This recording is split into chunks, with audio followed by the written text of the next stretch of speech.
Welcome to 5 and 5 from the One Stop Co-op Shop, where I discuss 5 key elements of a game in about 5 minutes. I'm Michael Kelly, and today I'm looking at one that I previewed during the crowdfunding campaign, Lands of Galzyr, a solo or cooperative or competitive adventure narrative game. And a disclaimer that I was sent a review copy of this one. Games with strong narrative and a sense of adventure can sometimes be my favorites. How does Galzyr fare? Let's find out and get to the list.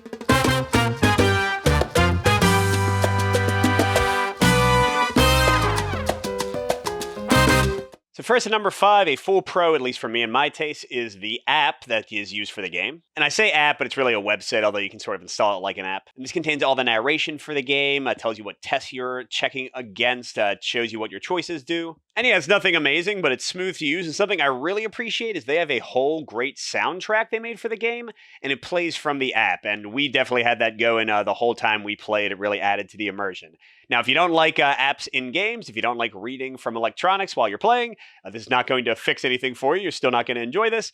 But for me, somebody who prefers reading from a phone or a tablet to having to flip through a book over and over again, I think the app and the music contained in it are great. Now, my number 4 is a bit more of a mix, and that's how the game changes and connects things together through your play. And there are some really cool things here. For example, a lot of the quests, both your character-specific ones and also ones you can pick up, will be multi-part quests with branching results. Sometimes the branches don't really branch very much. There are also big events that will spawn across multiple play sessions, across multiple months, and change up kind of the makeup of the board for a while. Those are really cool. And yeah, speaking of the makeup of the board, it can flip, like locations can change, they can become unavailable, lots of interesting stuff like that. But the reason this is a mix is that it's all, a little bit infrequent. You'll see those things maybe like once per play session or once every couple of play sessions. But if you're looking for the feel of an ongoing campaign where things keep on mattering and changing game after game, it's only going to sometimes give you that feeling. But my number 3 is back to a full-on pro, and we're not talking about the app this time, but what's in it, the writing. I think the little stories and adventures you have in this game are told in a really charming way, are described in a succinct way, but still interesting. My son and I, when we were playing, would read the stories to each other, and they were consistently surprising and fun and sometimes exciting. Now, again, this isn't going to win anybody over who doesn't like reading in narrative games in the first place, but if you're a fan of Choose Your Own Adventures or any of those kind of things, I think you're going to love this as much as I did.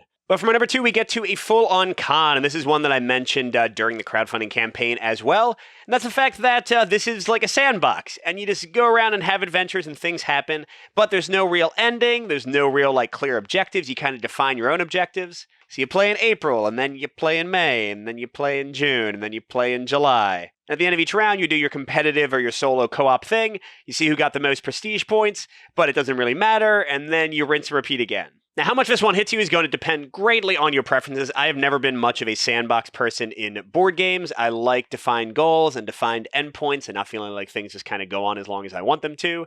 If you're like me, this one might leave you a little cold in that aspect.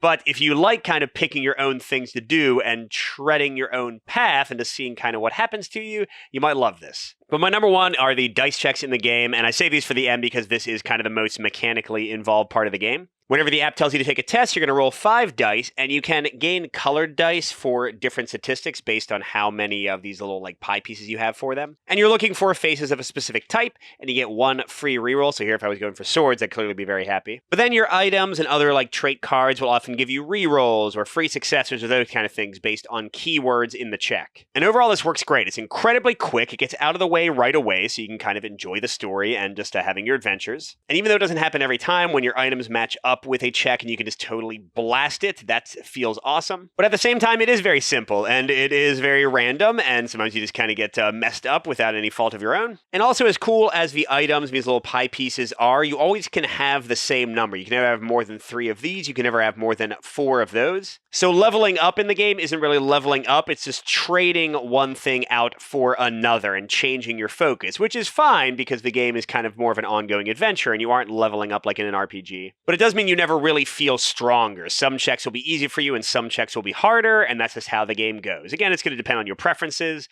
but for me, this was pretty good and definitely streamlined, but not always satisfying. Overall, you might want to check out Lands of Galzyr if you really enjoy interesting narratives, if you like sandbox games where you kind of explore where you want and make your own story, and if you enjoy light dice mechanics with a bit of mitigation and choice. But on the other hand, if you want a game with a more cohesive narrative and more specific objectives, this one might not work for you. And also, if you're dead set against app integration in games, the entire story is handled through that, so that'll probably make it a miss as well. And if you want to see the game in action, my prototype play is still pretty much the same as the printed copy of the game, so you can check out the video in the corner and see what you think. Good gaming, everyone, and I'll see you at the next stop.